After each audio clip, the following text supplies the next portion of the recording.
महत्त्वाचा आहे आणि तो म्हणतात तुमचा खूप परफेक्ट आहे, मग तो पक्का करण्यासाठी तुम्ही काय केलं?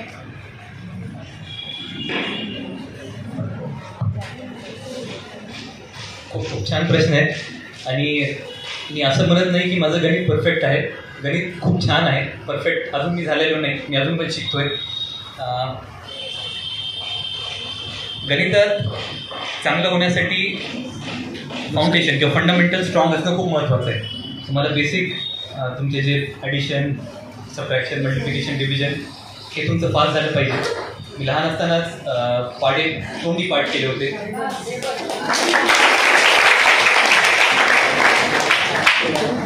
मी पहिली किंवा दुसरीत असतानाच 50पर्यंत पाढ्याचे पाठ केले होते.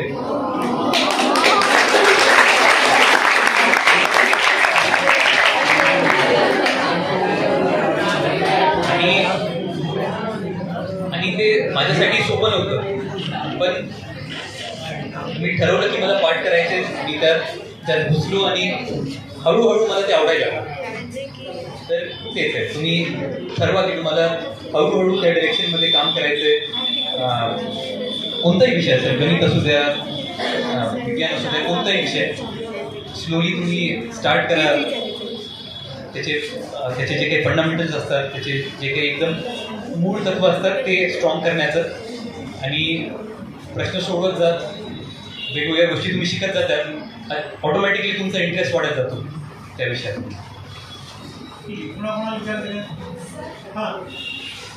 जेव्हा आम्ही स्टडी करत बसतो ना, त्या काही बाहेर सायन्स जेव्हा आम्ही स्टडी करत बसतो ना, सब्जेक्ट आणि केमिस्ट्रीचा सब्जेक्ट घेतला तर त्यात मनच लागत नाही. आज स्वतःला फिजिक्स घ्यायला पाहिजे, एका सब्जेक्टमध्ये मनच लागत आणि तो विषय जास्त वेळ करण्यासाठी काय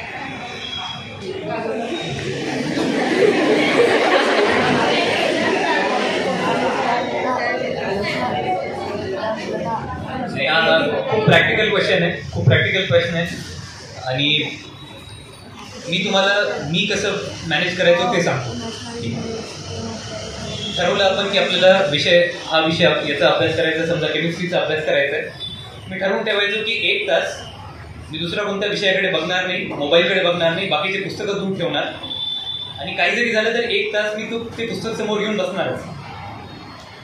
जोपर्यंत 1 तास होत नाही तोपर्यंत ते पुस्तक बाजूला नाही, मी जागेवर उठणार नाही. ऑटोमॅटिकली तुम्ही पुस्तक उघडतात, अभ्यास करायला लागतात. आणि जेव्हा तुम्ही स्वतःकडे पर्याय ठेवत नाहीत ना, तर तेव्हा ऑटोमॅटिकली तुम्ही चांगलं करतात. थोडंसं त्याला डिसिप्लिन लागतं. तुम्ही जे ठरवतात, जे सांगतात की जसं मी ठरवायचो 1 तास मी उठणार नाही, दुसरं पुस्तक बघणार नाही, दुसरं काही मोबाईल बघणार नाही, काहीच करणार नाही. तुमचा शब्द तुम्ही पाळा, स्वतःकडे पर्याय ठेवू नका. ऑटोमॅटिकली अभ्यास चालू होईल आणि एकदा चालू झाला की तुम्हाला इंटरेस्ट यायला लागेल.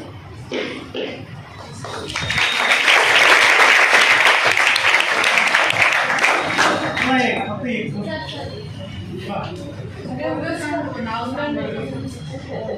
कलेली नारायण जाधव, मी 10वी ब या वर्गात शिकते. सर, तुम्ही ज्या प्रकारे बोलताय आणि ज्या फील्डमध्ये तुम्ही सायन्स फील्डमध्ये काम केलं त्याप्रकारे म्हणजे याच्यावरून असं कळतं की तुमचं सायन्स परफेक्ट आहे. तुम्ही सांगता तुमचं गणित चांगलं आहे आणि तुम्ही ज्या प्रकारे बोलता याच्यावरून कळतं की तुमचं मराठी देखील खूप छान आहे. म्हणजे तुमचे बोलण्याचे शब्द वगैरे. तर एखादा विषय आपल्याला आवडत नाही, त्याला आवडता करण्यासाठी आणि त्याच्यात मन रमवण्यासाठी काय? छान प्रश्न विचारतात सगळे विद्यार्थी.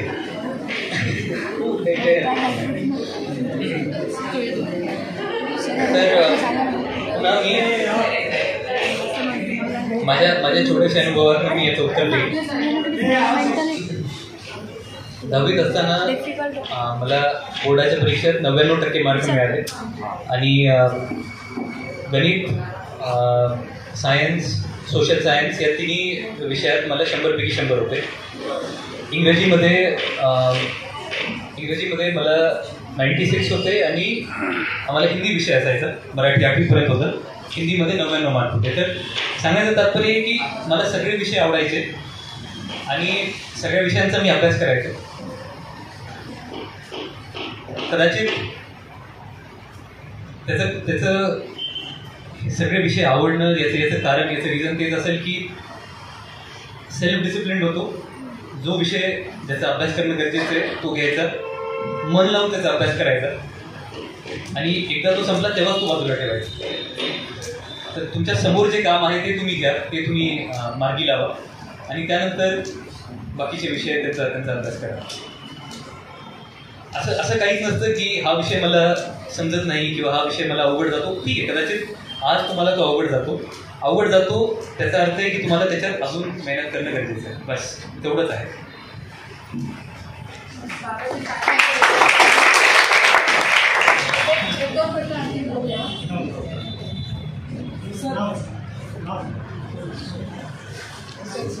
कसं तयार करायचं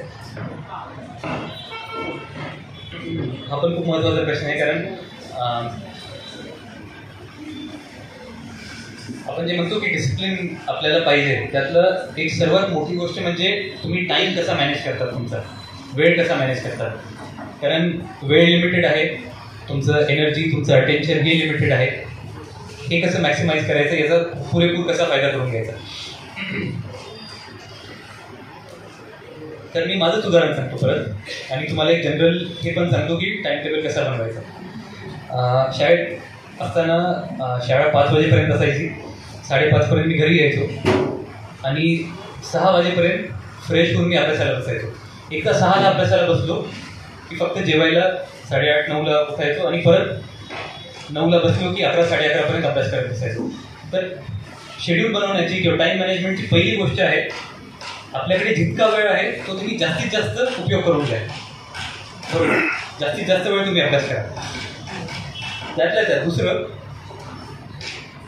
प्रत्येक विषयाला, आणि हे याच्यावर निर्भर करतं की त्या विषयात तुम्हाला किती अजून एफर्ट्स टाकण्याची, मेहनत करण्याची गरज आहे.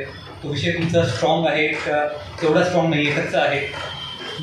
जे विषय आपले वीक आहेत त्याला तुम्ही भरपूर वेळ द्या, ते तुम्ही प्रायोरिटाईज करा. तुम्ही फ्रेश असताल. आता काही मुलं असे असतील जे कदाचित सकाळी चांगला अभ्यास करू शकतात, पहाटे उठून चांगला अभ्यास करू शकतात. तर जेव्हा कधी तुमचं अटेन्शन जास्त असतं, लक्ष जास्त असतं, कठीण विषय घ्या, कठीण विषय टार्गेट करा आणि हळूहळू तुम्हाला त्याच्यात इंटरेस्ट डेव्हलप होईल. तो आहे. त्यानंतर जितका काही तुमचा दिवसाचा वेळ आहे, दिवसाचा, आठवड्याचा, पहिले दिवसापासून चालू करा. दिवसात समजा तुमच्याकडे 4 किंवा 5 तास आहेत अभ्यास करण्याचे आणि तुम्हाला 3 विषयांचा अभ्यास करायचा आहे. डिवाईड करा की पहिला विषय त्याचं हे मला त्याचं होमवर्क करायचं आहे, त्याचं मला हे वाचन करायचं आहे. जे काही आहे ते मी या पहिल्या 1 ते 1.5 तासात करणार. त्यानंतर ब्रेक घेणार 5 ते 10 मिनिटाचा, कारण तो विषय संपला आहे. नेक्स्ट विषय, पुन्हा त्याचं काय काय करणं गरजेचं आहे, समोर लिहून ठेवा, मला हे करायचं आहे. आणि जोपर्यंत ते कम्प्लीट होत नाही तोपर्यंत उठू नका. 1 ते 1.5 तास दर विषयाचा अभ्यास करणं, विदाऊट ब्रेक अभ्यास करणं हे गरजेचं आहे. त्याच्यात कॉन्सन्ट्रेशन लागतं, मन लागतं आणि अशा पद्धतीने तुम्ही डे टू डे तुमचा अभ्यास करू शकता. एकदा दिवसाचा अभ्यास पूर्ण होत व्हायला लागलं, ते कंट्रोलमध्ये आलं. आठवड्याभराचं बघा, पुढच्या आठवड्यात किंवा ह्या आठवड्यात परीक्षा कोणत्या विषयाची आहे, बरं त्याच्यासाठी मला काय काय अभ्यास करणं गरजेचं आहे. फक्त परीक्षेच्या आदल्या दिवशी अभ्यास न करता तुम्ही जर आठवड्याभराचं प्लॅनिंग आधी करून ठेवलं, रविवारी वेळ असेल तुम्हाला, शनिवारी वेळ असेल, तुम्ही आठवड्याभराचं प्लॅनिंग करून ठेवलं, त्या विषयाचं तुमचे फक्त एकदा वाचून नाही तर एकदा 2दा रिव्हिजन पण होऊन जाणार. आणि जेव्हा तुमचं मल्टिपल रिव्हिजन होतात तेव्हा परीक्षेत अवघड प्रश्न विचारू द्या, खूप याची दाट शक्यता आहे की ते तुम्हाला उत्तरं चांगल्या पद्धतीने लिहिता येतीलच.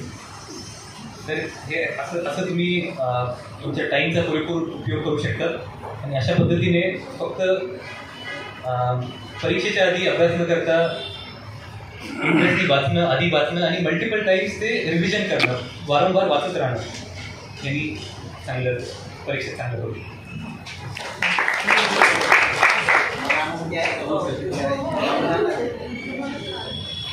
पियुष, मी तुला एकेरीच बोलेल, कारण डॉक्टर वगैरे आमचा संबंध जो आहे ते स्टाफमध्ये, त्यामुळे मी एकेरीच बोलेल. वयाच्या 7व्या वर्षी जो स्वप्न पाहिलं होतं, 24-25व्या वर्षी तू पूर्ण केलं. आता मला छोटासा प्रश्न आहे की आता या 25व्या-26व्या वर्षी तू मनाशी कोणतं स्वप्न पाहिलं, आणखी कुठलं शिखर तुला आता काढायचं आहे?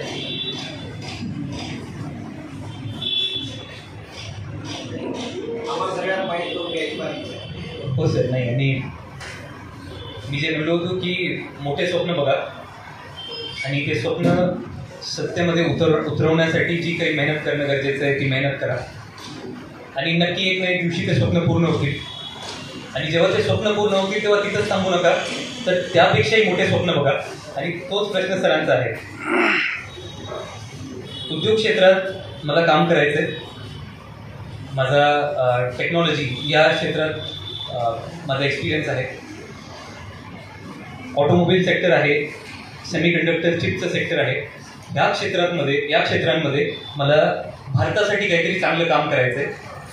हे माझं गोल आहे.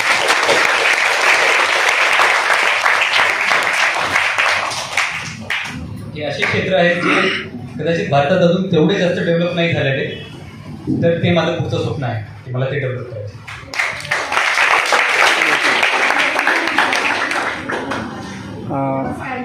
मॅडम, मला 2 प्रश्न विचारायचे. एक पहिला प्रश्न असेल तुमच्या आईला विचारायचा आहे की आज तुमचा मुलगा एवढा मोठा त्यांनी नाव कमावलेलं आहे, तुम्हाला खरंच या क्षणाला काय वाटतंय?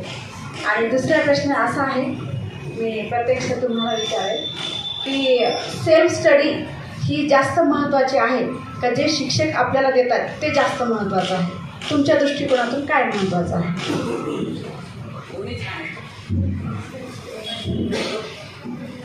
नमस्कार मुलांनो. साहजिकच पियुषने जे काही यश संपादन केलेलं आहे तर त्याचा सार्थ अभिमान मला तर आहेच, तर सर्वांनाच आहे, इथे जे बसलेले आहेत सर्वांनाच आहे. लहानपणापासून जर मी एक पूर्ण शब्दात सांगते, पियुष खूप डिसिप्लिन होता अगदी लहानपणापासून. आणि स्कूलमधनं आल्यानंतर पण जस्ट मी आता एका मुलीने प्रश्न विचारले की मी केमिस्ट्री केलं तर मग मला फिजिक्स करावं, ते कधी करावं असं वाटतं.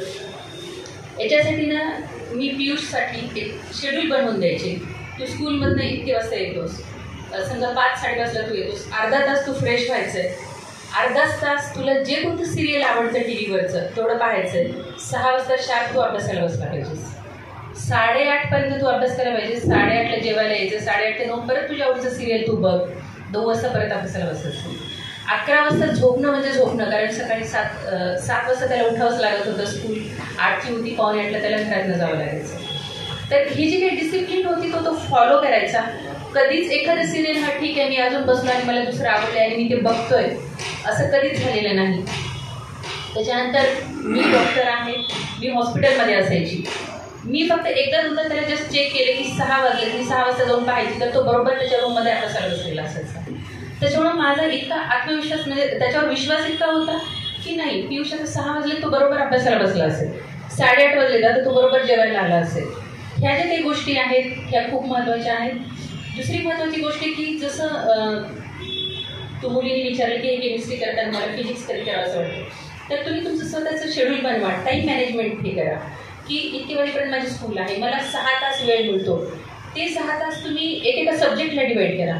मला 2 तासात हा सब्जेक्ट करायचा, 2 तासात हा करायचा, दुसऱ्या 2 तासात हा करायचा. आणि हे आठवड्याचं तुम्ही शेड्यूल बनवा जसं पियुषने सांगितलं. आणि संडेला आपल्याला भरपूर वेळ असतो, संडेला तुम्ही आठवड्याभरात जो काही अभ्यास केला तो तुम्ही रिवाईज करा. त्यांनी इतकी तुमची स्पीड वाढते आणि इतकं कॉन्सन्ट्रेशन, एखादी गोष्ट नाही लक्षात राहील की पटकन तुम्ही पुस्तक उघडा आणि बघा की अरे आपल्याला हे जमत नव्हतं, किंवा एखादी गोष्ट खूप डिफिकल्ट झाली ती लक्षातच राहत नाही की अरे 4 वेळा वाचलं 5 वेळा वाचलं पण माझ्या लक्षात राहत नाही. लिहून काढा ती गोष्ट. एकदा लिहिताना 2-3 शब्द तुम्हाला परत पाहावे लागतील पुस्तकात, दुसऱ्यांदा जेव्हा तुम्ही लिहून काढा तेव्हा तुम्हाला पाहायची पण गरज नाही, ते तुम्ही अनुभवा. आणि या प्रकारे तुम्ही अभ्यास करा, नक्कीच तुम्हाला पण यश संपादन होऊ शकतं.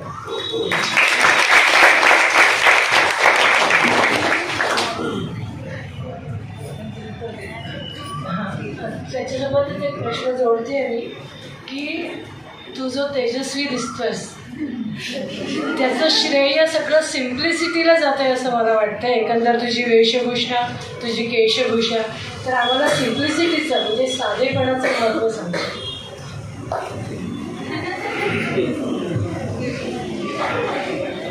पहिले मॅडमच्या प्रश्नाचं उत्तर देण्याचा प्रयत्न करतो. मला असं वाटतं की दोन्ही खूप महत्त्वाचं आहे.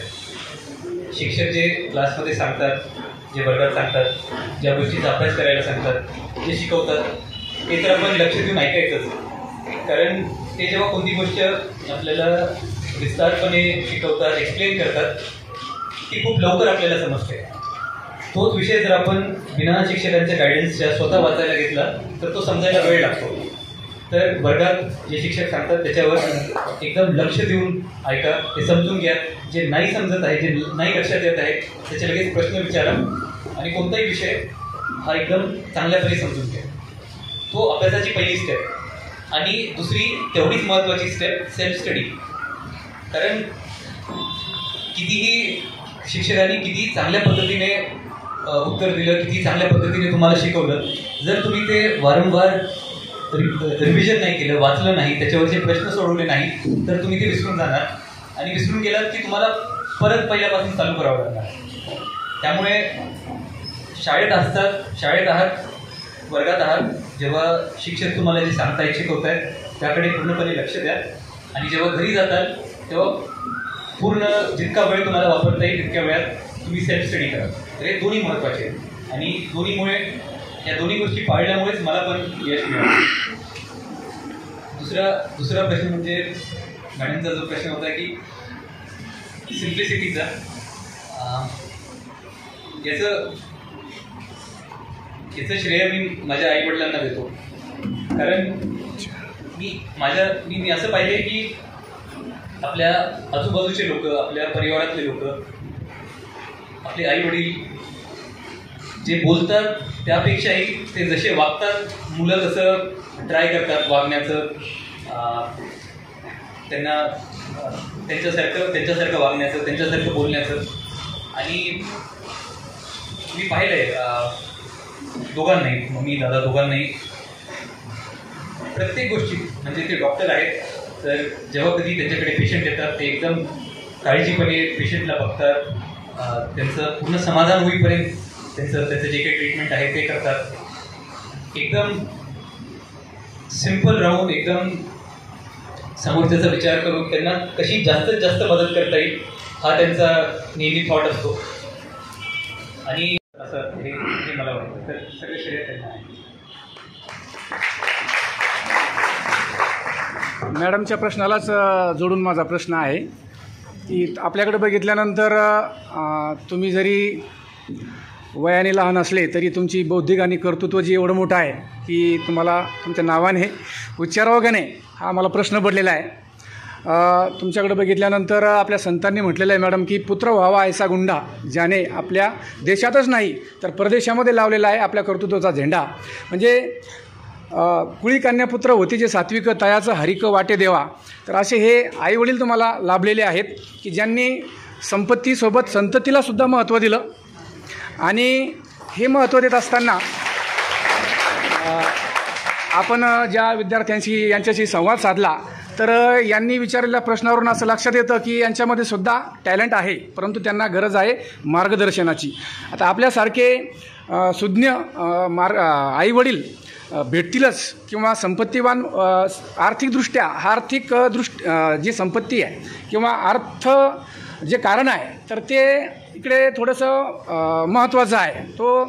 त्याच्यामध्ये मग आपली जर स्वप्न आपल्याला पूर्ण करायची असतील तर मुलांच्या मनामध्ये असा प्रश्न असू शकतो. कारण तेच महत्त्वाचं आहे की यांचे वडील तर आईवडील दोघंही डॉक्टर आहेत, मग आपले आईवडील तर तशा पदावर नाही आहेत, मग आपण अशी स्वप्न पाहावीत का?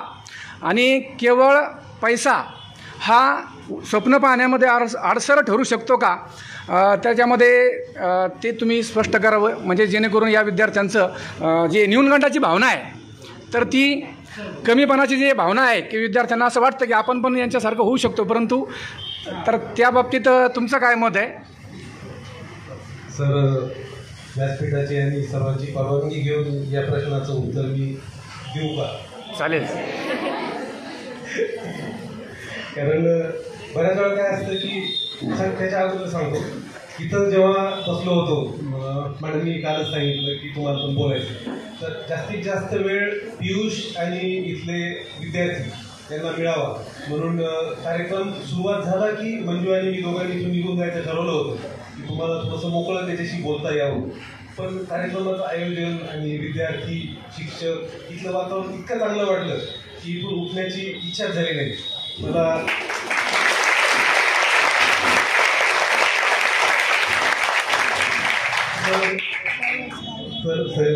संचलन करत असताना मला 2-3 त्यांनी विचारले, सर तुम्हाला गडबड आहे का जायची? तर हॉस्पिटलमधलं सगळं प्रॉपर अरेंज करून आम्ही आलो. त्याच्यावर थोडासा उशीर झाला, त्याच्याबद्दल क्षमस्व. तिथे आमचे बाकीचे डॉक्टर्स आहेत, ते हॉस्पिटलचं अरेंजमेंट बघतायत आता. त्याच्यामुळं आम्ही इथं तुमच्याबरोबर जास्तीत जास्त वेळ घालवण्याचा प्रयत्न करतो. मित्र, इथं बसल्यानंतर डोक्यात जे विचार चालू होते, मी पण सरस्वती भुवनचा विद्यार्थी आहे.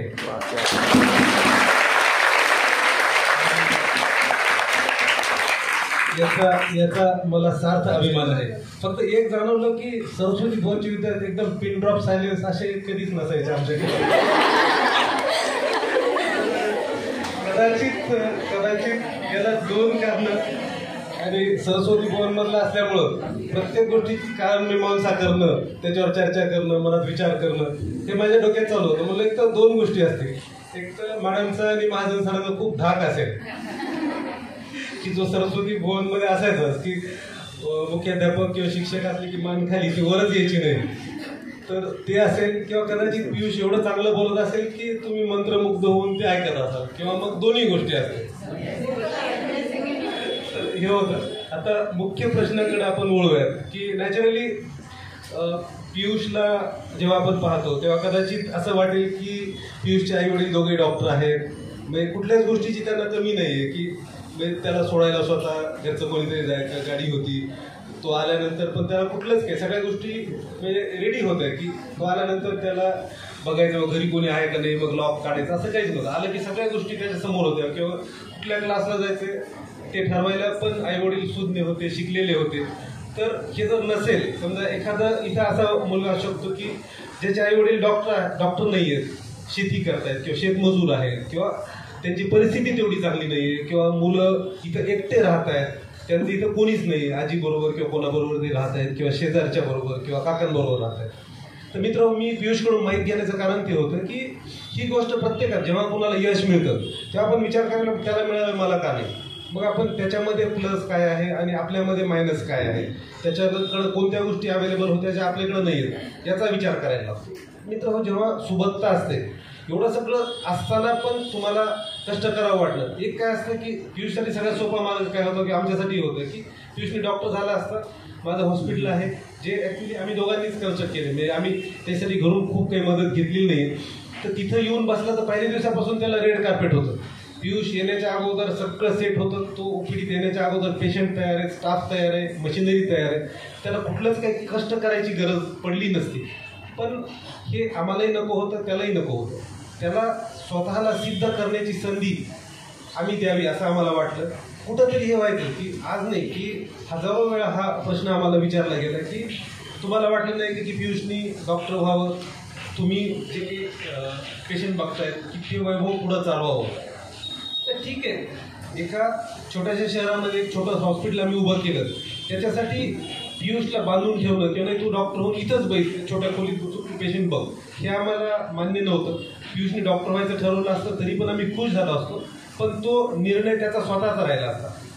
तर मुख्य जे होतं की सगळ्या गोष्टी तुम्हाला तुमच्या मनाप्रमाणे असतील तरच यश मिळतं का, याच्यासाठी मी माझा इतिहास तुमचा जास्त वेळ घेणार नाही.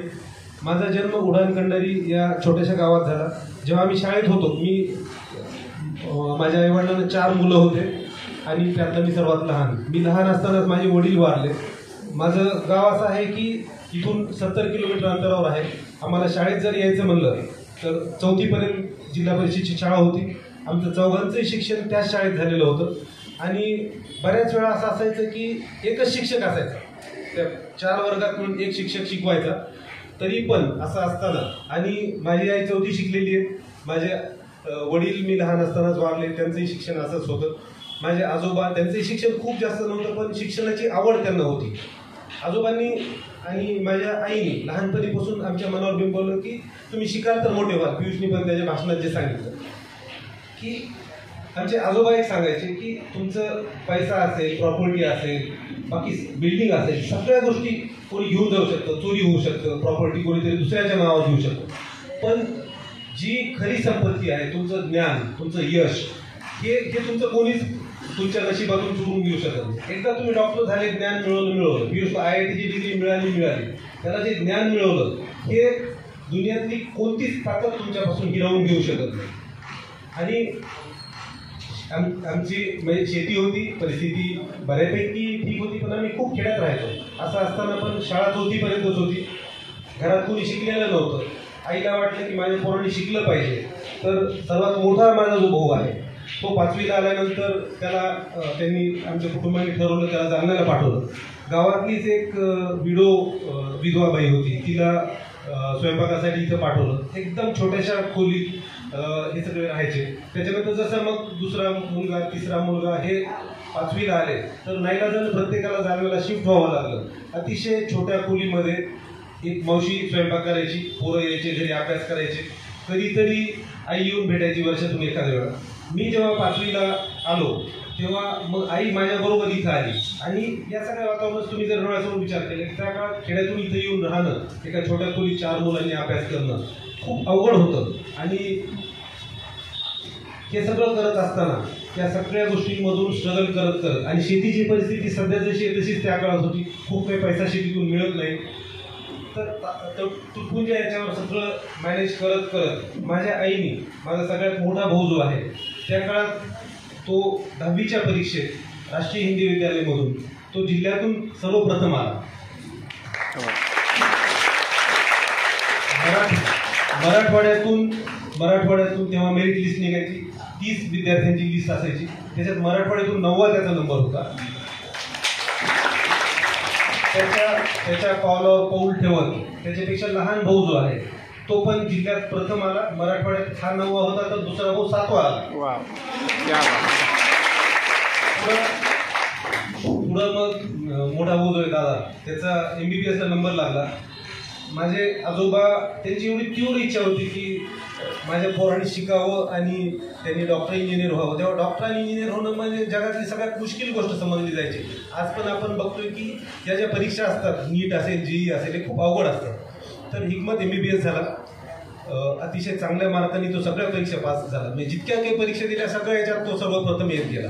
हे लक्षात येईल की तुम्हाला फॅमिली बॅकग्राऊंड सोबतच असायला पाहिजे असं काही नाही. फक्त तीव्र इच्छाशक्ती आणि आई वडील तुमच्यासाठी जे काही स्वप्न बघतायत ते पूर्ण करण्याची ताकद तुमच्या पंखामध्ये ते देतात. तर त्याचा खूप चांगल्या पद्धतीने उपयोग करून घेणं आणि कुठलेही डिस्ट्रॅक्शन जे असतात तेव्हा पण होतेच की बाकीचे मुलं कंटिन्यू, मी लहान असताना पण बघायचो, शाळेतून आलं की दप्तर फेकून द्यायचं, नदीवर जायचं, विहिरीत उड्या मारायच्या, डोहात उड्या मारायच्या, हे सगळं करायचं. त्याच्यानंतर दादानी, कदाचित तुम्हाला माहीत पण असेल, तो MBBS सोडून तो डेप्युटी कलेक्टर झाला. तो महाराष्ट्रातला पहिला असा विद्यार्थी होता की जो MBBS म्हणजे मेडिकल ग्रॅज्युएट होऊन MPSC दिली आणि तो डेप्युटी कलेक्टर झाला. त्या परीक्षेत महाराष्ट्रात आपल्या मेडिकलचे कुठलेच विषय नसायचे. तर सोशॉलॉजी, सायकोलॉजी, ज्याचा आयुष्यात कधी अभ्यास केला नाही, असे विषय घेऊन तो संपूर्ण महाराष्ट्रात त्या परीक्षेत पण पहिला आला. झाला. अतिशय चांगल्या पद्धतीने काम करत असताना तो महाराष्ट्राचे मुख्यमंत्री मनोहर जोशी असताना त्यांचा पर्सनल सेक्रेटरी होता. हे करत असताना त्याला असं वाटलं की हे सोडावं आपण आणि आता आपण व्यवसाय करावा. तर मुंबईमध्ये, जिथं मुंबईत गेलं की आपल्याला गाडीतून उतरले की कुठं जावं, काय करावं हे लक्षात येत नाही. तर अशा मुंबईमध्ये त्यांनी साम्राज्य उभं केलं कन्स्ट्रक्शनचं. कन्स्ट्रक्शन बिझनेसमध्ये अतिशय चांगलं काम करत त्यांनी स्वतःचं नाव कमवलं. आपल्या एरियातले खूप लोक त्यांनी तिथे इस्टॅब्लिश केले. हे करत असताना त्याच्या लक्षात आलं की आपला जालना जिल्हा खूप मागासलेला आहे. जेव्हा आपण ह्युमन डेव्हलपमेंट इंडेक्स बघतो तेव्हा जालना जिल्हा त्याच्यात खूप खाली दिसतो. गडचिरोलीच्या जवळपास आपलं नाव आहे. त्यातल्या त्यात मंठा आणि घनसावंगी तालुके हे जे मतदारसंघ आहेत हे तर अतिशय मागासलेले आहेत. काही आहेत त्यांना म्हणजे घरचे सगळे कामं सोडून त्या इथं आल्यात, आमच्याबरोबर असतात याच्यासाठी की माझ्या शेजारच्या गावातला मुलगा इतकं चांगलं यश मिळवत होती, कुठंतरी मी तिथं जायला पाहिजे. ही जी भावना असते आपली ही फक्त खेड्यातल्या लोकांमध्ये जास्त असते. दादांनी मुंबईचं तिथलं सोडलं. मुंबईचं त्याचा बिझनेस दादाचा मुलगा बघतोय, मायवहिनी बघतात आणि तो इथं आला मतदारसंघातून, घनसावंगीमधून.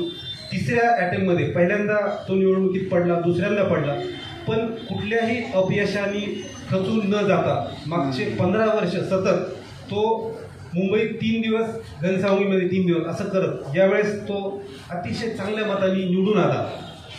आणि आता तो आमदार आहे या विधानसभेमध्ये, अतिशय चांगल्या पद्धतीने आपल्या मतदारसंघातले जे प्रश्न आहेत त्यातला मॅडमला कदाचित माहीत असेल की मॉडेल कॉलेजमधलं 16 वर्षापासून शिक्षक तिथं काम करतायत पण ते अजून परमनंट झालेले नाही. हा प्रश्न पण त्यांनी विधानसभेत मांडला आणि तो जोपर्यंत प्रश्न घेतला समोर की जोपर्यंत त्याचं प्रॉपर आपलं मनाचं समाधान होईपर्यंत त्याचं उत्तर मिळत नाही तोपर्यंत स्ट्रगल करत राहणं हे फक्त आणि फक्त छोट्या गावातले, छोट्या शहरातले आणि स्ट्रगल करत आलेले विद्यार्थीच करू शकतात. मित्रांनो, तुमच्या सगळ्यांमध्ये त्याच्यानंतर सुभाष आहे, तो इंजिनियर झाला. दिलीप हा सहकार क्षेत्रामध्ये असिस्टंट कमिशनर या पदावर होता. ते करत असतानाच आम्ही गावाकडं लोकांचा जो ऊसाचा प्रश्न होता त्याच्यासाठी एक ऊसाचा कारखाना उभा करायचा होता. त्याच्यासाठी त्यांनी स्वतःची नोकरी सोडून दिली. तो तिथं ते ऊसाच्या कारखान्याचं काम करतोय. मागच्या 2 वर्षापासून अतिशय चांगल्या पद्धतीने हा कारखाना मी हे करतोय. आणि सर्वात लहान मी फक्त एक ठरवलं की आपल्याला दादाला फॉलो करायचं. कोणीतरी फॉलो म्हणजे दादा आमच्यासाठी आयडॉल होता. जसा कदाचित तुमच्यासाठी पियुष होऊ शकतो. तर दादाने जे केलं ते करायचं. दादा MBBS झालं, मी MBBS झालो. दादाने सांगितलं की तू मेडिकल फील्डमध्ये चांगलं काम करतोस, तू कर. त्याच्यानंतर मग त्यांनी सांगितल्यामुळे मी मेडिकल फील्डमध्ये आहे ते कंटिन्यू केलं. मी MS ऑर्थोपेडिक्स केलं. तर खेड्यातून आलेल्या की ज्या बाईचा नवरा अतिशय मुलं लहान असताना वारला, अशी बाई स्वतःचे 4 मुलं, एक डॉक्टर, ॲडिशनल कलेक्टर, आमदार, दुसरा इंजिनियर, तिसरा assistant commissioner cooperative field, plus एका साखर म्हणजे गूळ उद्योगाचा शुगर इंडस्ट्रीचा चेअरमन आणि सर्वात लहान ऑर्थोपेडिक सर्जन हे करू शकतो. तर परिस्थिती ही तुमच्यासाठी अजिबात काहीच नसते. आणि मी तुम्हाला सांगतो, सरांनी जे विचारलं की आर्थिक परिस्थिती तुमच्यामध्ये जर मनगट टाकत असेल तर तुम्हाला कुठंच पैशाची गरज पडत नाही. पैसा न खर्च करता तुमचे सगळे कामं तुमच्या फक्त विद्वत्तेच्या आणि हार्डवर्कच्या जोरावर होऊ शकतात. मित्रांनो, मी तुमचा खूप जास्त वेळ घेतला, इथंच थांबतो. जय हिंद, जय महाराष्ट्र. आणि आज मी पाहिले की ज्या पद्धतीने ते ऐकत होते, ज्या पद्धतीने ते प्रश्न विचारत होते, तिथला प्रत्येक विद्यार्थी आणि जे शिक्षक आहेत त्यांचं डिवोशन हे खूप म्हणजे खूप चांगलं आहे.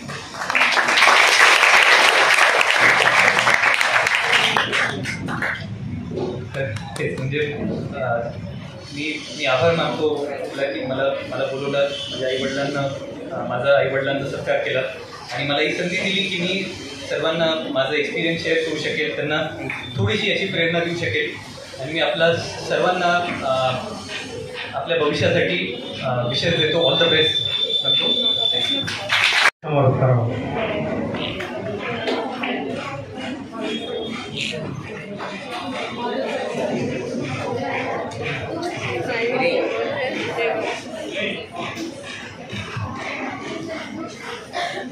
विद्यार्थी मित्रांनो, आमचं अतिशय सन्माननीय असं व्यासपीठ, या सन्माननीय व्यासपीठावरती जालना जिल्ह्यातलं भूषण असलेलं लहान कुटुंब आणि आदरणीय डॉक्टर साहेब, आदरणीय डॉक्टर वहिनी आणि पियुष दादा हे जालन्यातलं भूषण आहे.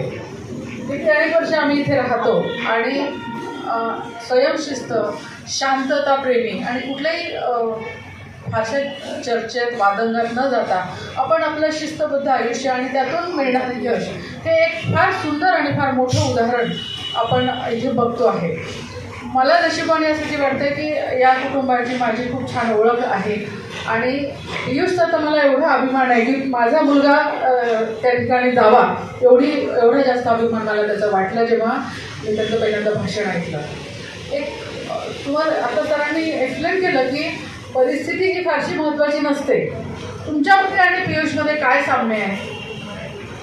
तुमच्या डोळ्यातली स्वप्न आणि पियुषच्या डोळ्यातली स्वप्न हे फार मोठं स्वप्न आहे आणि हे स्वप्न बघायचं का नाही तर बघायचं हे सांगण्यासाठी कुणीतरी तुम्हाला पाहिजे.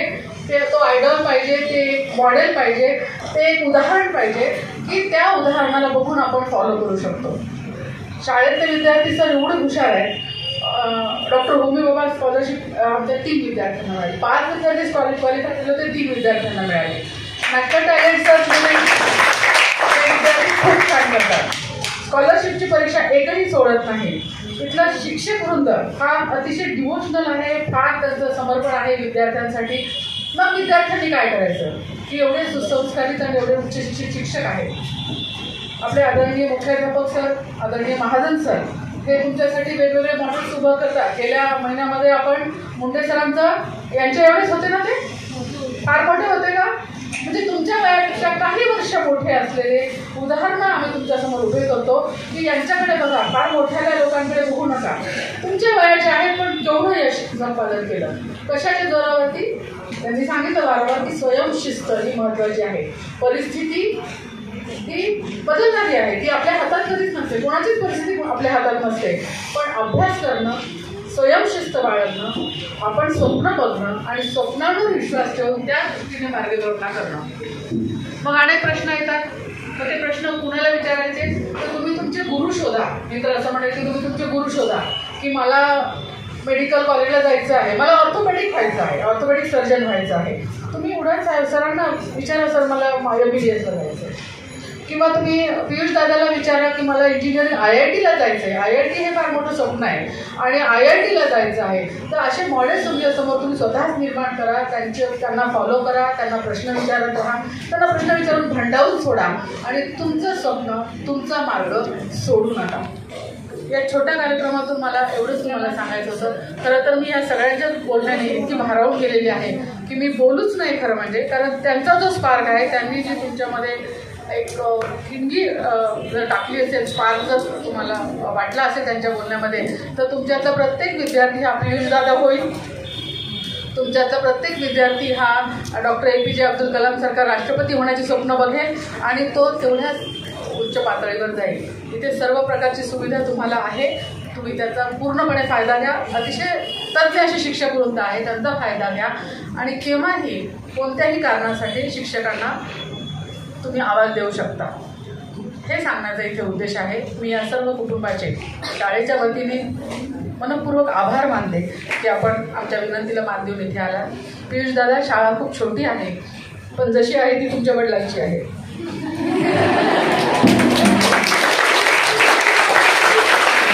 डॉक्टर साहेब शाळेत शिकलेले आहेत आणि डॉक्टर साहेब आपले सभासद आहेत.